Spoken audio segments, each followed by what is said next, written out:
Alex, how are you? Doing great. How you doing, James? You ready to talk stocks? Yeah, let's get right to it. So lately the market's been chaotic, if you will. A lot of highs, a lot of pullbacks. Recently the Dow hit over 50,000. It's been quite the roller coaster ride. What's your advice to new investors working through and analyzing this period? The boring answer and the one that's really hard to hear is often nothing. And just remembering that this is part of how markets work and the down days come with the up days. So with all this uncertainty, is there a wrong time or is this the right time to actually pause and not invest?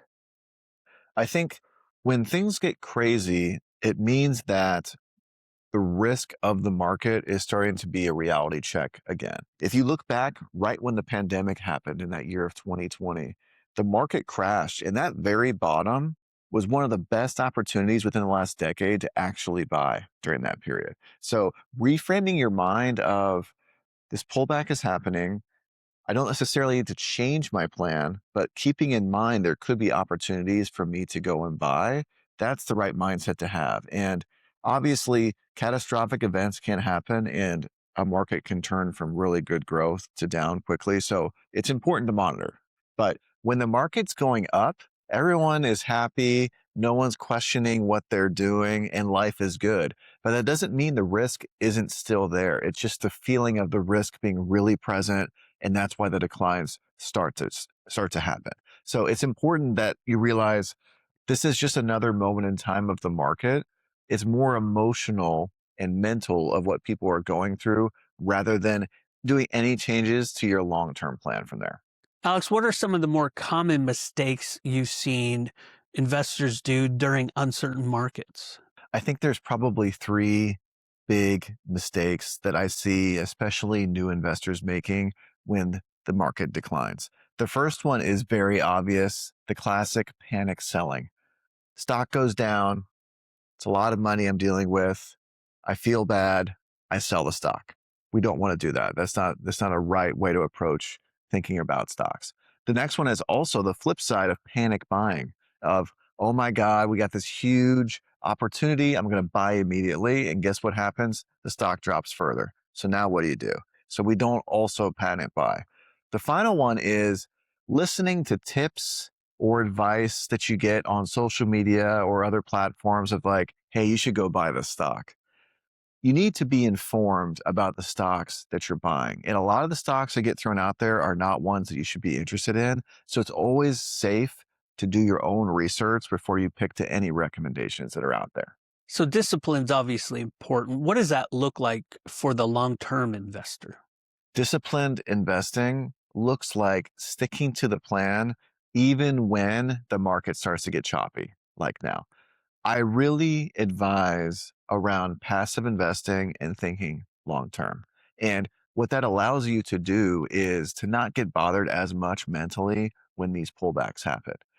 If anything, it allows you to like, oh, I'm getting a better price on my passive investing right now than I was a week ago when the market was higher. And what that does long term is allows me to own more of the stocks that I own at a better price so that when they actually go up from there, I'm making even more money. And that's the right mindset to have and allows you to not get caught up in this day to day that we see with the market. Let's say you had bad timing in the market, but then it recovers and maybe has gains beyond when you first invested. Is it bad to then sell and wait for a pullback and then try to get even a better price? It's a good question. And when you've been down and it comes back, your mind is set up, it's going to happen again. And you're questioning how soon is it going to happen again? And what I would go back to is why did you buy the company in the first place? You didn't buy the company in the first place to sell it anytime soon. If you're following some of the long videos that I have where I go into how I go about processing things, I'm looking long term. So if I'm believing in a company for many, many years from now, and it has a short-term pullback in recovery, that doesn't change my initial reason why I bought the stock. So emotionally, I feel like, oh man, here's my chance to get out. But if I reevaluate that and I still believe in the company, that'll help me settle in to be like, no, this was just one of those things that happened and I can continue and move forward. That's a hard mental adjustment for me, especially as a new investor. Yeah. I'm literally watching 3, 4 times a day and stressing, getting elated, stressing, getting elated.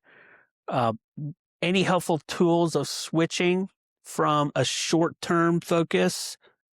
So, for one of the early cardinal sins of most new investors is checking too often. Hmm. 3, 4 times a day. If I have a long term mindset, the 3, 4 times a day is not going to change my money. The money in the market is moving regardless of me looking. All I'm doing is stressing myself out when I do that. Now, granted, there are times you should be monitoring your account, especially when there is significant things going on in the market. So I don't recommend that you just naively live and just assume that everything's going to be okay. But ironically enough, that approach is probably going to make you stay in the market longer. So, whatever you need to do mentally to stick to your plan, that's the big thing that I advocate for is staying invested in the market, passively investing, and behavior that builds around that, that makes me stay positive towards that and continue moving forward. And I don't get caught up in the short-term events because that's when the panic sell button starts to hit. It's like being on a diet and day 2, you're weighing yourself 3 times a day. It's And getting upset. yeah. Right, exactly. So you have to give things time. And everybody wants immediate gratification. I can order Amazon right now and I get that package in a few hours. So I've been trained that I get instant results. And that's why investing's so difficult. But that's also why investing has such a great payout because there are so many people unwilling to do this. Mhm. So if you can count yourself among those people willing to do that, you will reap the rewards long term. Alex, what's the core takeaway you want people to be encouraged with for this episode? I think the main takeaway that I would like for people to leave with is that market volatility is normal and happens every single year. Stocks don't grow in a straight line, they grow over time. And this means peaks and valleys. If I passively invest and have a long term mindset, I can get through these volatile moments without really thinking too much about it. Stick to your plan and you're going to be in a good spot.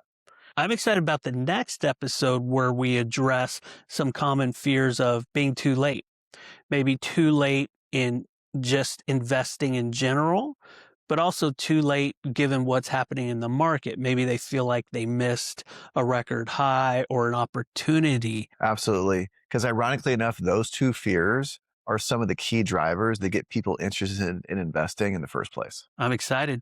Can't wait. We'll talk to you then. All right.